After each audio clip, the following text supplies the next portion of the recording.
strømning, så skal man nemlig spise stenaldermad. Og det er hård kost for de af os, der tumler rundt i kostpyramiden med masser af kartofler og bulgur og sådan noget i bunden her og en lille smule kød på toppen. For i stenalderen, der var menuen nemlig sammensat lige omvendt. Kan man lave risotto? Andet bouillon, kraftig indkogt. Uden ris? Sådan der. Og kan man lave mad uden de her råvarer godt med kulhydrater og stivelse?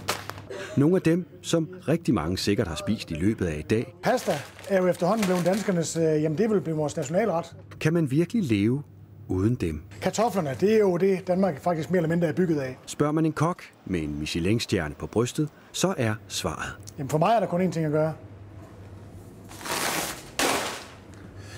Væk med det.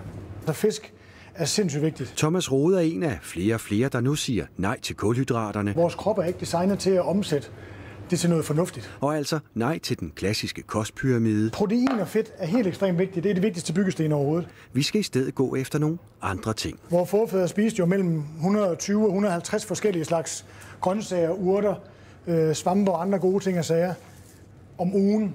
Og det er netop vores forfædre, der har givet navn til den nye kulinariske retning, stenaldermad. Vores kroppe er bygget til at leve af de ting og sager, der var dengang, vi kom til sæde. Ikke noget, vi har fundet på i mellemtiden.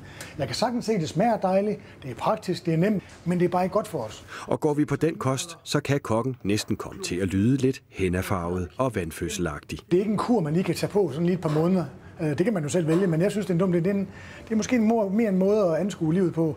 Det er ikke alle ernæringseksperter, der er lige begejstrede for den nye madpyramide. Jeg er ikke helt sikker på, at vi skal have så meget mere kød og proteiner. Måske proteinerne, men i form af en anden slags grøntsager.